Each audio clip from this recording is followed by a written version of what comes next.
우리 다 함께 모두 일어나셔서 부르신 곳에서 찬양하며 하나님 앞에 예배합니다.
하나님 아버지, 함께 불렀던 찬양의 가사처럼 우리에게 주어진 상황이었다 하든지 오늘도 하나님 앞에 예배하러 하나님의 택한 백성들이 나왔습니다. 예배하는 모든 하나님의 택한 백성들의 삶의 길이 되어주시고 삶이 되어주셔서 우리로 방황하지 않게 하시고 우리로 살아가는 삶의 복이 되게 역사하여 주옵소서. 하늘의 하나님을 기쁘게 하는 예배의 시간이요, 또 하나님께서 마음껏 축복해 주시는 예배의 모든 순서가 되도록 인도하여 주옵소서. 예수님의 이름으로 기원하옵나이다. 아멘. 전능하사 천지를 만드신 하나님 아버지를 내가 믿사오며 그 외아들 우리 주 예수 그리스도를 믿사오니 이는 성령으로 잉태하사 동정녀 마리아에게 나시고 본디오 빌라도에게 고난을 받으사 십자가에 못 박혀 죽으시고 장사한 지 사흘 만에 죽은 자 가운데서 다시 살아나시며 하늘에 오르사 전능하신 하나님 우편에 앉아 계시다가 저리로서 산 자와 죽은 자를 심판하러 오시리라. 성령을 믿사오며 거룩한 공예와 성도가 서로 교통하는 것과 죄를 사하여 주시는 것과 몸이 다시 사는 것과 영원히 사는 것을 믿사옵나이다. 아멘. 우리 모두 하셔서 생명의 찬양 216장 주의 거룩하심 생각할 때에 찬양합니다.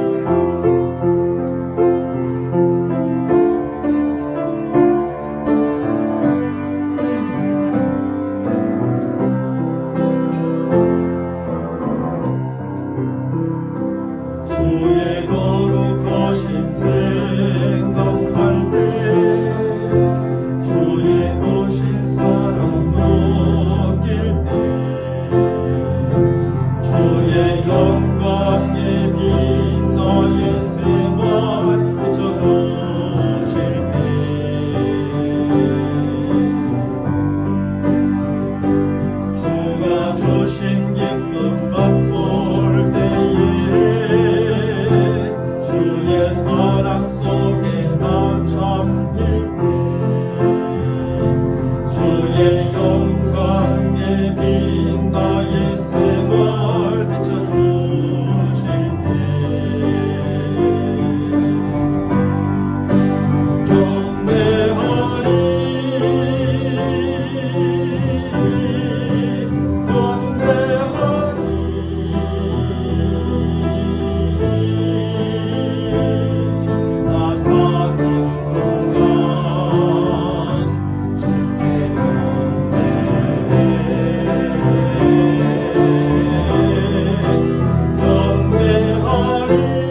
계속하여 찬송가 320장 나의 죄를 적게 하사 찬양합니다.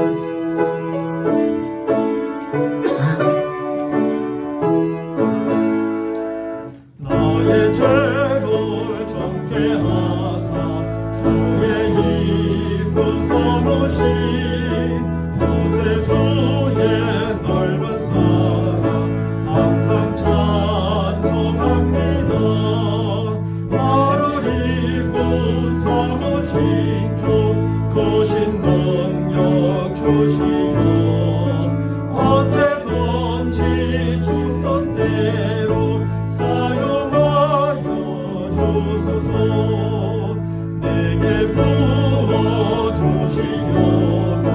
그래 예비하신 주 주의 은혜 제외주사 능력 있게 하소서. 나를 일구 삼으신 주 크신 능력 주시오. 언제든지 주던 대로 사용하여 주소서. 죄의 짐을 풀어주신 주의 능력 그가 나를 비워 사신 예수 내 맘속에 오소서. 나를 일구 삼으신 주 크신 능력 주시오. 언제든지 주던 대로 사용하여 주소서. 주여 내게 성령으로 충만하게 채우사 생명수가 강물처럼 흐르게 하옵소서. 나를 일군 삼으신 주 크신 능력 주시오. 언제든지 주던 대로 사용하여 주소서. 아멘. 하나님 말씀 창세기 24장 1절로 27절까지 말씀인데요. 제가 9절까지 말씀을 여러분들에게 봉독해 드리겠습니다. 아브라함이 나이가 많아 늙었고 여호와께서 그에게 범사의 복을 주셨더라. 아브라함이 자기 집 모든 소유를 맡은 늙은 종에게 이르되 청하건대 내 허벅지 밑에 내 손을 넣어라. 내가 너에게 하늘의 하느님 땅의 하느님이신 여호와를 가리켜 맹세하게 하노니 너는 내가 거주하는 이 지방 가나안 족속의 딸 중에서 내 아들을 위하여 아내를 택하지 말고 내 고향 내 족속에게로 가서 내 아들 이삭을 위하여 아내를 택하라. 종이 이르되 여자가 나를 따라 이 땅으로 오려고 하지 아니하거든 내가 주인의 아들을 주인이 나오신 땅으로 인도하여 돌아가리이까. 아브라함이 그에게 이르되 내 아들을 그리로 데리고 돌아가지 아니하도록 하라. 하늘의 하느님 여호와께서 나를 내 아버지의 집과 내 고향 땅에서 떠나게 하시고 내게 말씀하시며 내게 맹세하여 이르시기를 이 땅을 내 씨에게 주리라 하셨으니 그가 그 사자를 너보다 앞서 보내실지라. 내가 거기서 내 아들을 위하여 아내를 택할지니라. 만일 여자가 너를 따라 오려고 하지 아니하면 나의 이 맹세가 너와 상관이 없나니 오직 내 아들을 데리고 그리로 가지 말지니라. 그 종이 이에 그의 주인 아브라함의 허벅지 아래에 손을 넣고 이 일에 대하여 그에게 맹세하였더라. 아멘. 사랑하는 성도 여러분, 미국의 진례 동화 가운데 새 나무의 꿈이라는 제목의 이야기가 있습니다. 저 높은 산 위에 올리브나무와 떡갈나무 그리고 소나무 세 그루의 작은 나무가 서 있었습니다. 그리고 그 세 그루의 나무는 자라서 자신들이 원하는 특별한 제목으로 쓰임을 받아보겠다는 큰 꿈을 가지며 자라고 있었지요. 먼저 올리브나무는 정교하고 화려한 보석 상자가 되어 그 안에 온갖 귀한 보물을 다 담겠다는 꿈을 가지고 있었습니다. 떡갈나무는 크고 강한 함선이 되어 위대한 왕을 태우고 저 넓은 바다를 항해하겠다는 꿈을 가지고 있었습니다. 그리고 마지막 소나무는 언제까지나 이 높은 산 위에 우뚝 서서 많은 사람들에게 하나님의 위대한 창조의 섭리를 일깨워주는 꿈을 가지고 있었습니다. 시간이 흐르고 또 흘러 아주 작았던 세 그루의 나무는 어느새 성장하여 큰 나무가 되었습니다. 그러던 어느 날 두 명의 나무꾼이 산에 올라와 먼저 올리브나무와 떡갈나무를 베기 시작했습니다. 그때 그 두 나무들은 자신들이 어릴 때부터 꾸어왔던 그 꿈이 드디어 이루어지게 되리라는 기대에 부풀었습니다. 하지만 나무꾼은 먼저 보석 상자가 될 꿈을 가지고 있었던 올리브나무를 더럽고 냄새난 동물들의 먹이를 담는 구유로 만들어 버렸지요. 그래서 올리브나무의 가슴은 무너져 내렸고 그의 오랜 꿈도 산산조각이 나버리고 말았습니다. 올리브나무는 보석 상자가 될 꿈에 대한 기대가 컸던 만큼 자신이 이제 아무 가치도 없는 천한 존재가 되었다는 실망감에 깊이 빠져버리고 말았죠. 다음으로 나무꾼은 함선이 될 꿈을 가진 떡갈나무를 호수에서 고기를 잡는 작은 고깃배로 만들어버렸습니다. 크고 강한 함선이 아니라 작은 고깃배가 되어버린 그 나무는 그 멋진 꿈에 깨어져 너무나 실망하였고 슬픔에 눈물을 흘리고 말았습니다. 하지만 그때까지 큰 높은 산 위에 우뚝 서 있던 소나무는 자신의 꿈은 이렇게 이루어지게 되는구나 라고 하며 기대감이 부풀어 있었습니다. 그러던 어느 날 비바람이 몰아치고 번개같이 들인 높은 산 위에 서 있었던 그 소나무를 그만 쓰러뜨리고 말았습니다. 그래서 끝까지 이루어질 것만 같았던 소나무의 꿈마저 이렇게 완전히 산산조각이 나버리고 말았습니다. 이렇게 하여 새 나무는 저들의 꿈이 완전히 깨어지고 저들의 가치 또한 완전히 잃어버렸다는 생각에 크게 절망하였습니다. 그러나 하나님께서는 저들의 꿈과는 달리 저들에 대한 전혀 다른 꿈과 계획을 갖고 계셨습니다. 얼마 후 아기 예수가 탄생하게 되었고 그 예수는 그 올리브 나무로 만든 구유에 이어졌습니다. 올리브 나무는 보석을 담는 보석함의 꿈이었지만 이렇게 하여 세상에서 가장 귀한 보물인 하나님의 아들 예수님을 담는 구유가 되었던 것이죠.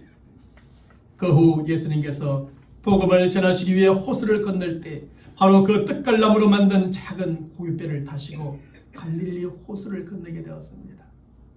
떡갈나무는 크고 강한 함선이 되어 위대한 왕을 태우는 것이 꿈이었지만 이렇게 하여 만왕의 왕이신 예수님을 태우는 고깃배가 되었던 겁니다. 그 후로부터 3년이 지난 어느 날 로마 병사들이 번개에 맞아 쓰러져 있던 소나무를 자르고 다듬고 하더니 십자가를 만들었습니다. 그리고 저들은 그 소나무 십자가를 골고다 언덕 위에 높이 세우고 그 위에 바로 예수님을 매달았습니다. 비록 소나무는 저 높은 산에서 하나님의 창조의 섭리를 일깨워주는 나무가 되지는 못했지만 이렇게 하여 골고다 언덕에서 예수님의 구원의 섭리를 일깨워주는 십자가가 되어졌던 겁니다. 사랑하는 성도 여러분, 높은 산 위에 서 있었던 새 나무는 저들의 꿈대로 되지 않았을 때 그 꿈이 산산조각나고 저들의 가치도 완전히 잃어버렸다고 크게 절망하였습니다. 하지만 결국 저들은 세상에서 가장 놀라운 사건들이 가장 소중한 부분에서 가장 가치 있게 쓰임받는 존재들이 되어졌던 것이죠. 아기 예수님을 맞이한 구유로 만왕의 왕이신 예수님을 태우는 고깃배로 구원의 섭리를 깨닫게 해주는 예수님의 십자가로 쓰임을 받게 되었습니다. 그래서 비록 저들의 꿈대로 쓰임을 받지는 못했지만 하나님의 뜻과 계획대로 쓰임을 받음으로 저들의 본래의 꿈보다도 더 큰 꿈을 이루게 되었던 겁니다. 사실 하나님께서 사람을 쓰실 때는 사람의 뜻과 계획대로 쓰시는 것이 아니라 이렇게 하나님의 뜻과 계획대로 사용하신다는 겁니다. 사람이 아무리 대단한 꿈을 꾸고 계획을 가진다 할지라도 하나님은 그 사람의 계획과 꿈대로가 아니라 뜻대로가 아니라 하나님의 계획대로, 하나님의 뜻대로, 하나님의 꿈대로 사람을 사용하시는 것입니다. 그리고 사람이 이렇게 하나님의 뜻과 계획대로 쓰임을 받는다는 것은 세상에서 가장 가치 있는 일인 것입니다. 우리는 오늘 본문의 말씀에 나오고 있는 아브라함과 그 종을 통해서 바로 이런 사실을 확인할 수 있습니다. 오늘 본문의 말씀은 아브라함이 그의 아들 이삭의 아내를 찾는 과정을 기록해 주고 있습니다. 사실 이삭의 아내는 아브라함의 아내 사라처럼 이삭과 함께 하나님의 나라를 유업으로 얻게 될 공동 상속자였습니다. 그러므로 이삭의 아내도 열국의 어머니로서 그 역할이 너무나도 중요한 사람이었지요. 그런 만큼 아브라함은 그의 아들 이삭의 아내를 찾는 일을 대단히 중요하게 여겼습니다. 물론 오늘날에도 자녀의 아내감을 찾는가, 자녀의 남편감을 찾는가 대단히 중요하지만 아브라함에게 있어서 바로 아들 이삭의 아내를 찾는 일은 더욱더 중요한 일이었습니다. 하지만 아브라함은 그것을 위해 하나님께서 그와 그의 후손에게 기업으로 주신 약속의 땅 가나안을 떠날 수가 없었습니다. 왜냐하면 하나님께서 아브라함에게 약속의 땅을 떠나지 말라고 말씀하셨기 때문이었지요. 게다가 지난날 그 말씀을 듣지 않고 두 번이나 약속의 땅을 떠났다가 큰 낭패를 본 적도 있었기 때문이었습니다. 바로 이런 이유 때문에 아브라함은 이삭의 아내를 찾는 그 중요한 일을 두고도 약속의 땅을 떠나서 본인이 스스로가 아들의 아내감을 찾으러 갈 수가 없었습니다. 그래서 아브라함은 아들의 아내를 찾는 그 중요한 일을 누구에게 맡기게 됩니까? 오늘 보면 2절의 말씀에 보면 아브라함은 바로 자기 집에 있는 늙은 종에게 그 일을 맡기게 됩니다. 여기에서 우리는 아브라함이 이삭의 아내를 찾는 그 중요한 일을 늙은 종에게 맡긴 것을 통해서 중요한 사실을 깨닫게 됩니다. 먼저는 그 중요한 일을 신분에 상관하지 아니하고 그 종에게 맡겼다는 것입니다. 다음으로 그 중요한 일을 나이에 상관하지 않고 늙은 종에게 맡겼다는 것입니다. 또한 그 중요한 일을 이름에 상관하지 않고 아무 이름도 나오지 않는 무명의 늙은 종에게 맡겼다는 것입니다. 우리에게 있어서 대단히 중요한 일은 아무에게나 맡기지 않습니다. 중요한 일이라면 정말 내가 저 사람에게 맡겨야 되겠다라고 하는 사람에게 맡기지 아무에게나 맡기지 않는데, 오늘 본문의 말씀에 보면 아브라함은 그저 늙은 종에게, 이름도 나오지 않는 늙은 종에게 그 일을 맡겼다고 기록해 줍니다. 신분도 상관없이, 나이도 상관없이, 이름도 상관없이 늙은 무명의 종에게 말입니다. 이처럼 아브라함은 사람의 신분이나 나이나 이름을 보고 아들의 아내를 찾는 그 중요한 일을 맡기지 않았던 것이죠. 그러면 아브라함은 무엇을 보고 그 늙은 종에게 그의 아들의 아내를 찾는 중요한 일을 맡겼을까요? 우리는 아브라함이 그 늙은 종을 불렀었던 사실을 통해서 하나님은 과연 어떤 사람을 불러 쓰실까에 대해서 생각해 볼 수가 있습니다. 그러면 하나님은 과연 어떤 사람을 불러 쓰실까요? 첫째로 하나님은 신실한 사람을 불러 쓰신다는 것입니다. 신실한 사람. 오늘 본문의 말씀에는 이 늙은 종이 과연 누구를 가리키는가에 대하여 전혀 언급되어 있지는 않습니다. 하지만 이전의 말씀인 창세기 15장 2절의 말씀에서 우리는 그가 누구를 가르치는지 알 수 있는데 그는 바로 엘리에셀입니다. 그렇다면 엘리에셀은 과연 어떤 사람이었을까요? 엘리에셀은 비록 아브라함의 종에 불과한 사람이었지만 정말 신실한 사람이었습니다. 그러면 그가 얼마나 신실한 사람이었을까요? 창세기 15장의 말씀에서는 아브라함이 엘리에셀을 자신의 상속자로 삼게 해달라고 하나님께 구할 정도로 믿을 만한 사람이었던 겁니다. 내가 죽고 난 다음에 우리 집안과 우리 집안의 모든 재산과 모든 사람들을 이 사람에게 상속하겠습니다 라고 할 만큼 아브라함에게 그는 믿을 만한 사람이었던 것이죠. 아브라함이 그를 자신의 양아들로 삼고자 할 정도로 참으로 신실한 사람이었습니다. 뿐만 아니라 오늘 보면 2절의 말씀에서는 아브라함이 자신의 모든 소유를 맡겨 관리하게 할 정도로 신실한 자였고 신뢰받는 사람이었습니다. 얼마 전에 TV를 보니까 한 사람이 나옵니다. 그 사람이 옛날에 사업을 해서 돈을 굉장히 많이 벌었습니다. 근데 그 얘기를 한 친구가 있었는데 그 친구하고는 아무 스스럼이 없고 통장의 비밀번호까지 다 알려줄 정도로 그렇게 친한 친구가 있었습니다.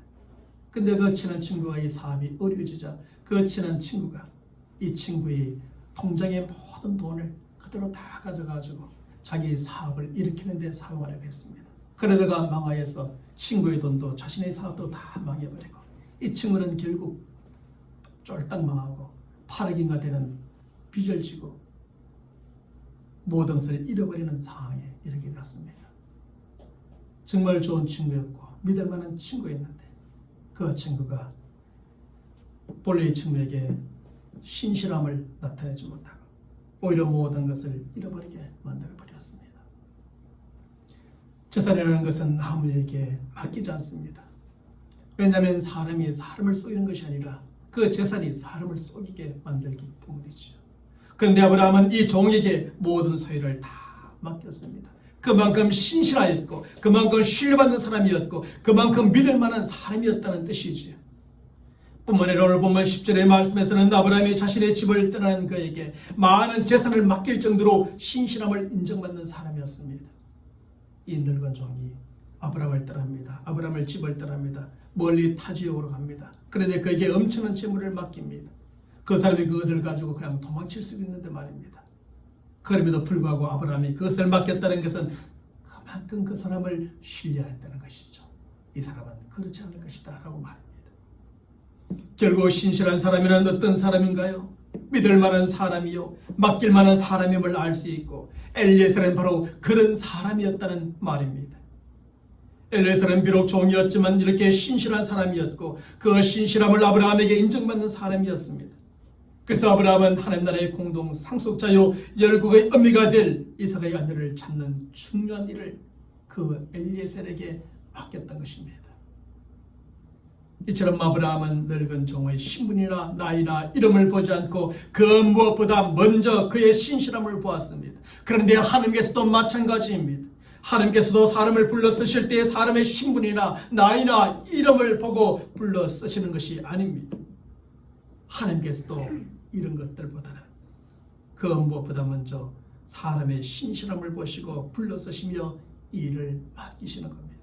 그래서 교회에서 직분자를 세울 때도 이렇게 믿을 만한 신실한 사람들을 그렇게 확인하고 또 확인하고 또 확인하고자 하는 겁니다. 그래서 아주 중요한 일을 맡기기 전에 그 신실함이 드러나는 사람, 드러났던 사람, 인정받는 사람을 세우고자 하는 것이죠. 왜 그럴까요? 그 누구보다 하나님이 신실하신 분이시기 때문입니다.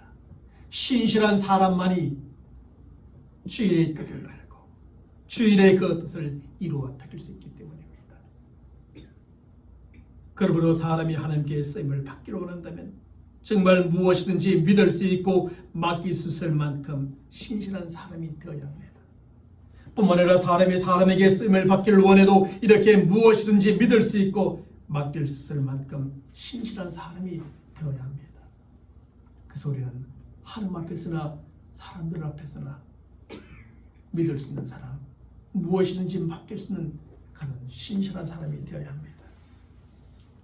사랑하는 성도 여러분, 신실함이란 사람이 가져야 할 성품 중에서도 가장 기본적인 것이며 가장 중요한 것이라 할 수 있습니다. 아무리 젊고 실력이 뛰어나며 학식이 있어도 신실하지 않은 사람에게는 중요한 일을 맡길 수가 없습니다. 아무리 재주가 뛰어나고 수완이 좋으며 능력이 있어도 신실하지 않은 사람을 높이 기용할 수가 없는 것입니다. 그것은 교회에서도 직장에서도 그리고 사업투자에서도 나라에서도 마찬가지죠. 바로 이런 점에서 저와 여러분도 말과 행동과 맡겨진 모든 일에 있어서 신실한 성도요 신실함을 인정받는 성도들이 될 수 있기를 바랍니다. 그리고 이러한 신실함은 뭐 대단히 큰 일을 통해서 얻을 수 있는 것이 아니라 아주 작은 일에서부터 신실함은 증명되어지는 겁니다. 이런 신실함은 특별하게 맡겨진 일에서 얻을 수 있는 것이 아니라 평상시에 맡겨진 작은 일에서부터 얻을 수 있게 되는 것입니다. 그 신실함 작은 것이 쌓여서 결국 큰 것까지 믿을 수 있는 사람이 되어지는 것이죠. 지난번에 일을 맡겨봤더니 그분 정말 신실하더라. 이번에 또 맡기는 겁니다. 이번에 맡겨봤더니 그 사람 참 신실하더라. 또 맡기는 겁니다. 작은 일에서 큰 일로, 더 큰 일로 말입니다. 그러므로 교회에서나 가정에서나 사회에서든지 작은 일에서부터 신실한 성도요, 그 신실함을 인정받는 성도들이 되시길 바랍니다. 평상시에 하나님과 성도들과 식구들과 모든 사람들 앞에서 이러한 신실한 성도요, 그 신실함을 인정받는 성도들이 되시길 바랍니다. 작은 일에서 신실함을 인정받으시고, 특별한 데에서 신실함을 인정받으시고, 큰 일에서도 신실함을 인정받는 성도가 되시길 바랍니다. 평상시에 맡겨진 일에 신실하여 누구에든지 신실한 성도로 인정받고, 특별한 일에 특별한 때에도 신실한 성도로 인정받아 귀하게 쓰임받는 우리 모두가 되시기를 간절히 축원합니다. 둘째로, 하나님은 당신의 뜻을 아는 사람을 불러쓰십니다. 아브라함은 오늘 보면 3절과 4절의 말씀에서 아내의 아들을 찾아오라는 중요한 일을 엘리에셀에게 맡기게 되죠. 근데 주인의 말을 다 들은 엘리에셀은 그냥 그대로 길을 떠나지 않습니다. 그 주인의 뜻을 좀 더 분명히 알아보기 위해서 묻고 또다시 묻습니다. 그것이 바로 오늘 본문 5절의 말씀이지요. 종이 가로되 여자가 나를 쫓아 이 땅으로 오고자 아니하거든 내가 주인의 아들을 주인의 나오신 땅으로 인도하여 돌아가리이까. 어떤 여자를 만났는데 그 여자가 자기 남편간 될 사람을 보지도 않고 내가 갈 수 없어, 나는 따라갈 수 없어, 이렇게 말한다면 이삭을 데리고 가서 그 여자에게 보여주고 만나게 하고 해서 데려와도 되겠습니까? 라고 하는 질문입니다. 엘리에셀은 주인 아브라함에게 이렇게 묻고 또 물어보러 분명하지 않은 주인의 뜻을 분명하게 확인하였습니다. 왜냐하면 주인의 뜻을 이루기 위해서는 주인의 뜻을 아는 것이 그 무엇보다 중요하기 때문이지요. 일꾼에겐 헌신이 필요하고 열정도 필요합니다. 하지만 단순한 헌신과 열정만으로는 안 되는 겁니다. 먼저 주인의 뜻을 알고 하나님의 뜻을 알아야만 합니다. 왜냐하면 주인의 뜻과 하나님의 뜻을 알지 못하는 곳에는 그 뜻을 이루어 드릴 수가 없기 때문이죠. 그러므로 헌신적이고 열정적으로 일을 하기 전에 내가 무슨 일을 헌신적이고 열정적으로 해야 하는지 분명히 알아야 합니다. 그렇지 않고 일을 하다가는 오히려 큰 문제를 일으킬 수 있습니다. 그 대표적인 예를 우리는 모세에게서 찾아보게 됩니다. 모세는 40세가 되었을 때 하나님과 하나님의 백성들을 위해서 무언가를 하고자 하는 헌신적인 마음과 열정이 솟아났습니다. 그래서 그가 한 것이 무엇입니까? 애굽 사람을 단숨에 쳐 죽이는 것이었습니다. 하지만 그 결과는 무엇이었죠? 그는 바로 살인자가 되어 도망치는 도망자의 신세가 되고 말았습니다. 모세가 왜 그렇게 되었습니까? 왜냐하면 모세는 하나님의 뜻과 방법이 무엇인지 모른 채 자신의 뜻과 방법대로 열정과 헌신하였기 때문이었습니다. 사랑하는 여러분, 바라는 점에서 헌신과 열정 이전에 하나님의 뜻을 아는 것이 중요하다는 것입니다. 하나님의 뜻을 모르는 사람은 자신의 지식이나 경험이나 생각이나 뜻대로 행하기가 쉽습니다. 그래서는 안 된다는 것이죠. 하나님의 뜻을 이루기 위해서는 먼저 하나님의 뜻을 알아야 합니다. 그리고 하나님의 뜻을 알기 위해서는 하나님의 뜻을 물어야 하는 것입니다. 하나님의 뜻을 알 때까지 묻고 또 물어야 하는 것이죠. 그리고 하나님의 뜻을 알았을 때 하나님의 방법대로 그 뜻을 이루어 가는 것입니다. 하나님은 바로 이렇게 하나님의 뜻을 알고 하나님의 방법대로 그 뜻을 이루고자 하는 자를 찾고 계시며 그런 사람을 불러 쓰시는 겁니다. 이런 점에서 우리는 주인의 뜻을 알고 그 뜻을 이루어 드리기 위해 귀를 기울였던 엘리에셀처럼 날마다 하나님의 음성에 귀를 기울이는 성도들이 되어야 할 것입니다. 내가 하는 일에 있어서 하나님의 뜻이 무엇일까? 하나님은 나에게 어떤 뜻을 이루기를 원하실까? 그리고 하나님은 어떤 방법으로 이 일을 이루고 가신 것을 바라실까? 날마다 하나님의 음성에 귀를 기울이고 그것을 분별할 줄 알아야 합니다. 그래서 우리는 먼저 우리를 향한 하나님의 뜻이 무엇인가를 분명히 아는 성도들이 되어야지요. 그리고 난 다음 하나님의 그 뜻을 하나님의 방법대로 신실하게 이루어드리는 쓰임받는 성도들이 되시길 간절히 축원합니다. 셋째로 하나님은 이제 헌신된 사람을 불러 쓰신다는 겁니다. 사실 엘리에서는 여러 가지 한계를 가진 사람이었습니다.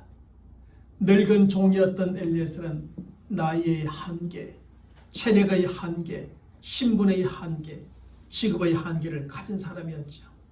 나이 많은 늙은 종입니다. 그러니까 체력이 얼마나 약했겠습니까? 어디 가서 나는 누구의 종이라 그러면 종의 신분이 누구인데 그렇게 인정을 받을 수 있었겠습니까? 하지만 아브라함이 엘리에셀에게 그 중요한 일을 맡겼을 때 그는 자신의 한계를 핑계 삼지 않았습니다. 주인님, 제 나이가 몇 살입니까? 저는 나이가 많아 그 일을 할 수 없습니다라고 하지 않았지요. 주인님, 저는 힘이 없습니다. 그런데 어떻게 제가 그 먼 길을 다녀올 수 있겠습니까? 그렇게 변명하지도 않았습니다. 오늘 본문 10절의 말씀에 보면 엘리에셀은 주인의 뜻을 확인한 다음에는 두말 하지 않고 목적지를 향해서 즉시 떠나게 됩니다. 바로 이것이 엘리에셀이 보여주고 있는 헌신된 모습입니다. 여러 가지 한계도 있고 부족함도 있지만 주인의 뜻을 알고 그 뜻을 이루어 드리기 위해 최선을 다하려고 하는 헌신된 모습이 엘리에셀에게 있었던 것입니다. 미국 농구에 있어서의 살아있는 전설로 불려지고 있는 마이클 조던 이렇게 말합니다. 좋은 선수와 위대한 선수를 갈라놓는 기준은 바로 전력을 다하는 마음이다 라고 말합니다. 좋은 선수와 위대한 선수의 차이는 전력을 다하는 데서 난다는 겁니다. 그렇습니다. 헌신은 지금 내가 무엇을 얼마나 완벽하게 이루어가고 있는가에 따라서 출발하는 것이 아닙니다. 진정한 헌신은 지금 전력을 다하고 최선을 다하는 마음에서부터 출발하게 되는 겁니다. 헌신이란 그렇습니다. 엘리에셀처럼 자신에게 맡겨진 일을 감당하기 위해 값을 치르기로 작정하는 그 순간부터 참된 헌신은 시작되어집니다. 하나님, 나는 신앙생활이 힘들지 않을 정도로 당신을 섬기겠습니다. 하나님, 나는 내 바쁜 시간과 스케줄에 방해가 되지 않는 범위 내에서 당신을 섬기겠습니다. 하나님, 나는 내 몸이 너무 힘들지 않는 범위 내에서 당신을 섬기겠습니다. 하나님은 이런 헌신의 사람을 불러서지 않는다는 겁니다. 하나님은 우리의 나머지의 헌신을 원하지 않으시고 우리의 자선의 헌신도 원하지 않습니다. 하나님은 저와 여러분의 최선의 헌신을 원하시고 저와 여러분의 몸과 마음과 시간과 삶을 드리는 최선의 헌신을 원하십니다. 그리고 하나님은 바로 이런 헌신의 사람을 불러 쓰시죠.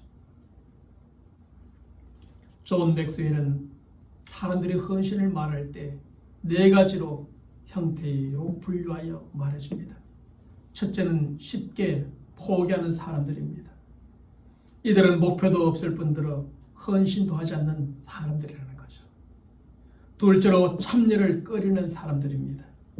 이들은 자신이 목표에 다다를 수 있을지 몰라서 헌신하기를 두려워하여 참여하지 않는 겁니다. 셋째는 낙오된 자들입니다. 이들은 목표를 향해서 출발을 하기는 하지만 일이 힘들어지면 더 이상 헌신하지 않는 사람입니다. 조금만 어려운 일에 부딪히면 그냥 포기하는 사람들이죠. 마지막으로 총력을 다하는 사람들입니다. 이들은 목표를 세우고 그 목표에 도달하기 위해 반드시 값을 치르는 사람들. 그래서 이 사람들을 두고 헌신의 사람이라 말하는 겁니다. 사랑하는 성도 여러분은 이들 중에 과연 어떤 형태의 사람 가운데 속합니까? 그 어떤 일이든지 우리 각자에게 맡겨진 일이라면 그 목표에 도달하기까지 최선을 다해보는 저와 여러분들이 되시길 바랍니다. 그 목표에 도달하기까지 시간의 값, 물질의 값, 몸의 값도 치르는 참된 헌신의 성도들이 되시길 바랍니다. 그렇지 않으면 우리는 아무것도 얻을 것이 없게 될 겁니다. 목표가 있으면 헌신이라는 것이 따라야만 합니다. 값을 치르는 것이 따라야 합니다. 그래야만 그 목표에 이룰 수 있고 그 목표를 결국 성취할 수가 있는 것입니다. 하나님은 어떤 힘과 능력을 가진 사람보다 이렇게 먼저 헌신된 사람을 원하시는 것입니다. 그리고 헌신된 그 사람에게 한계를 뛰어넘는 힘과 능력을 주심으로 하나님의 뜻을 이루게 하시는 겁니다. 특별히 하나님을 위한 우리의 헌신은 결국 끝없는 소비요 낭비가 아님을 기억하시길 바랍니다. 왜냐하면 하나님은 우리가 헌신한 것 이상으로 더 풍성하게 넘치게 채우시고 갚아주시는 하나님이시기 때문입니다. 마지막 네 번째로 하나님은 기도하는 사람을 불러서십니다. 아브라함의 종 엘리에셀은 주인의 뜻을 알고 있었고 그 뜻을 이루어 드리고자 하는 헌신된 마음도 가득하였습니다. 하지만 그가 헌신된 마음으로 주인의 뜻을 이루어 드리고자 할 때 앞에 살펴본 대로 그에게는 많은 한계점들 또한 있었습니다. 그래서 그에게는 그 한계를 뛰어넘는 방법이 필요했는데 그에게 있어서 방법은 바로 하나님께 기도하는 것이었습니다. 실제로 오늘 보면 12절부터 14절의 말씀에 보면 그는 하나님께 간절히 기도하기 시작합니다. 자신의 한계를 뛰어넘고 주인의 뜻을 이루어 드리기 위해 하나님의 인도하심을 구하고 하나님의 도움을 구하고 하나님의 은혜를 구합니다. 오직 하나님만을 의지하며 하나님께 모든 것을 맡겨드립니다. 그리고 엘리에셀은 이렇게 하나님께 기도함으로 그의 한계를 모두 극복하고 주인의 뜻을 결국 이루어 드리는 사람이 되어지지. 사랑하는 여러분, 하나님께서 불러서시는 사람, 하나님께 쓰임을 받는 사람은 한결같이 기도하는 사람이었다는 사실을 우리 모두가 잊지 마시기를 바랍니다. 성경을 읽어보아도 그렇고 역사적인 인물들을 보아도 다 그렇습니다. 그런 사람들에 대하여 말하고자 하면 시간이 부족할 정도로 정말 하나님께 불러 쓰임을 받았던 사람들은, 하나님의 뜻을 이루어 드렸던 사람들은 다 기도하는 사람이었다는 사실입니다. 성경의 인물, 역사적인 인물들도 다 한계를 가지고 있었지만 저들은 한계를 느낄 때마다 엘리에셀처럼 기도했던 것입니다. 저들이 어디로 가야 할지 모를 때마다 기도로 하나님의 인도하심을 구했었지요. 무엇을 해야 할지 어떻게 해야 할지 모를 때마다 무릎을 꿇고 하나님의 도움을 구했지요. 저들의 힘과 능력으로 도저히 감당할 수 없는 일에 부딪힐 때마다 기도로 하나님을 의지하고 모든 것을 하나님께 맡겨버리게 되었습니다. 결국 저들도 엘리에셀처럼 기도함으로 하나님께서 저들의 시대에 저들에게 맡겨주신 모든 일들을 능히 감당해낼 수 있었던 겁니다. 오늘날 우리가 살아가는 삶의 행편이 상당히 힘들다고 말합니다. 그러나 우리의 삶의 오늘날의 행편과 여건과 모든 조건들이 과거에도 다 힘들었고 어려웠습니다. 과거에 살았던 모든 사람들도 그 시에는 모두 힘들고 어려운 형편과 상황 속에 살았지. 우리가 오늘날 살고 있기 때문에 그렇게 말할 뿐입니다. 내일에 사는 사람, 10년 후에 사는 사람, 100년 후에 사는 우리 후손들 또한 똑같이 말할 것입니다. 자신이 살아가는 시대에 누구에게나 다 힘듦과 어려운 형편과 상황이 있을 뿐입니다. 저들도 마찬가지였습니다. 그러나 저들은 기도함으로 저들의 시대에 저들에게 맡겨진 사명을 감당하였던 것이죠. 우리도 마찬가지입니다. 우리도 지금 힘들고 어려운 시대이지만 힘들고 어렵기 때문에 우리는 한계가 있기 때문에 우리는 무능하기 때문에 하나님의 도우심과 은혜가 필요한 것이고 그것을 얻기 위해서 기도해야 하는 것입니다. 그래서 홍해의 법칙이라는 제목의 책을 쓴 로버트 모건은 기도에 대하여 말해줍니다. 우리는 우리의 문제를 해결하지 못하고 스스로의 아픔을 치유하지도 못한다. 환경을 변화시킬 수 없고 우리의 전쟁에서 이길 능력도 없다. 우리는 먼저 무릎 꿇고 기도해야 된다. 모든 것을 하나님께 맡겨야 한다고 말합니다. 우리에게는 정말 문제를 해결할 능력이 없을 때가 정말 많습니다. 우리 아픔을 치유할 수 없을 때가 참으로 많습니다. 우리에게 주어진 열악한 환경을 변화시킬 수 있는 능력 또한 부족합니다. 어떤 영적 전쟁에서 우리 스스로 이길 수 있는 능력도 없습니다. 그러나 우리가 할 수 있는 것이 있습니다. 그것은 바로 기도하는 것이라는 겁니다. 모든 것을 기도로 하나님께 맡겨버리는 것이라는 말씀입니다. 우리 앞에 아무리 힘들고 어려운 문제와 아픔과 환경이 찾아올지라도 하나님 앞에 무릎 꿇고 기도하며 기다리면 된다는 것입니다. 그러면 문제와 아픔과 환경 가운데서 하나님께서 일하시고 바로 하나님께서 역사하신다는 것이지요. 그것을 모국은 우리에게 말해주고 있고 지난날 수많은 성경의 인물들과 역사적 인물들이 우리에게 증언해주고 있는 것입니다. 아브라함 링컨 대통령도 하나님과 모든 사람들 앞에서 이렇게 솔직한 신앙 고백을 남겼습니다. 사람들은 나더러 대통령이 기도하느라고 공연히 시간만 낭비한다고 비난합니다. 그러나 내가 전능하신 하나님의 능력을 힘입지 아니하고서는 내게 맡겨진 이 중대한 직분을 감당할 수 없는 것을 어떻게 합니까? 라고 그렇게 고백을 했답니다. 정말 아브라함 링컨은 기도하는 대통령이었습니다. 그의 집무실에는 기도방이 따로 있었다고 합니다. 그래서 많은 사람들이 그렇게 오랫동안 기도하는 아브라함을 향해서 말했다면 기도할 시간에 직무를 더 열심히 보시죠. 그런 사람들에 대하여 링컨이 말한 말입니다. 결국 링컨도 하나님의 도우심을 구하는 기도를 통해 그 인간적인 한계를 극복하였고 하나님의 능력으로 그 직무를 잘 감당하여 역사에 남는 대통령이 되어졌던 것이죠. 사랑하는 성도 여러분, 성경은 잠언 3장 5절과 6절의 말씀에서 이렇게 약속해 주고 있습니다. 우리 함께 읽어보겠습니다. 너는 마음을 다하여 여호와를 의지하고 내 명철을 의지하지 말라. 너는 범사의 그를 의지하라. 그리하면 내 길을 인도하시리라. 바로 이 점에서 우리는 이러한 하나님의 약속의 말씀을 믿음으로 하나님을 의지하고 그분께 모든 것을 맡기는 기도로 올 한해도 살아가는 성도들이 되시길 바랍니다. 그러므로 설명절과 함께 새롭게 시작되어지는 새해에도 모든 장애와 한계를 극복하고 승리하는 삶을 살아가는 우리 모두가 되시길 바랍니다.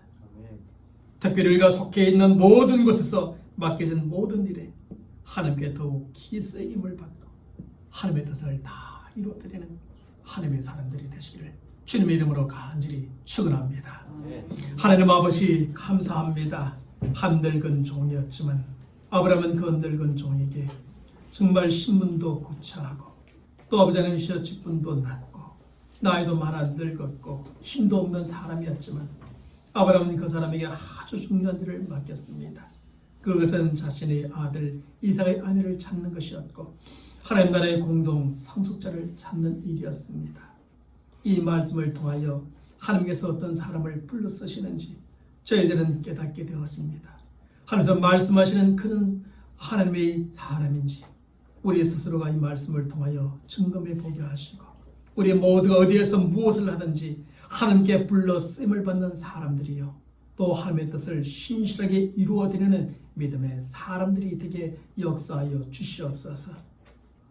아브라함이 엘리에스를 불러 썼던 것처럼 하나님이 우리를 불러 쓰실 때도 하나님은 우리의 그 신실함을 보시고 하나님의 뜻을 잘 아는지를 보시고 우리가 얼마나 헌신된 사람인가를 보시며 무엇보다 하나님께 모든 것을 맡기며 기도하는 사람인가를 보실진데 우리가 이런 사람이 되어 하나님께 쓰임을 받고 하나님의 뜻을 다 이루어드리며 우리의 삶이 참으로 가치 있고 의미 있는 인생이 될 수 있도록 축복하여 주시옵소서. 우리 주 예수 그리스도의 이름으로 간절히 기도하옵나이다. 아멘. 우리 모두 하셔서 생명의 찬양 194장 주님 나를 부르셨으니 찬양하겠습니다.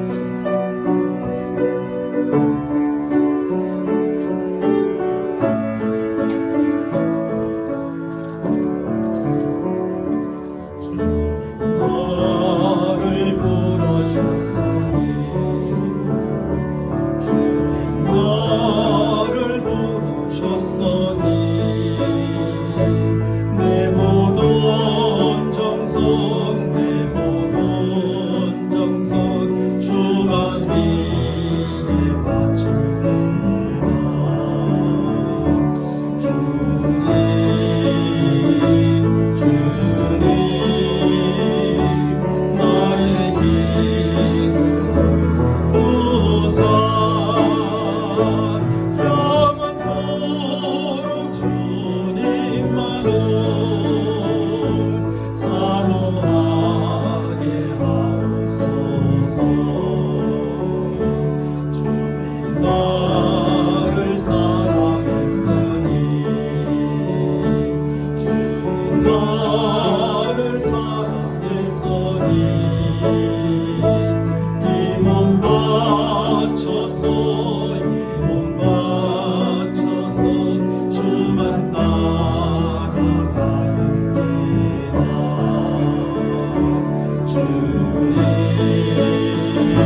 영혼들이 주 예수 그리스도의 은혜와 하나님 아버지의 무한하신 사랑하심과 성령님의 교통하심과 역사하심과 충만하심이 오늘도 하나님의 말씀을 듣고 하나님과 모든 사람들 앞에서 신실하고 하나님의 뜻을 알고 또 헌신되며 그 무엇보다 하나님께 모든 것을 맡기는 철저한 기도로 하나님께 불러 쓰임을 받고 하나님의 뜻을 이루어드리며 세상에서 빛과 소금으로 살기로 다짐하는 하나님의 사람들의 머리 위에 또 저들의 삶의 모든 일들과 계획 가운데 지금부터 영원토록 함께 있을지어다.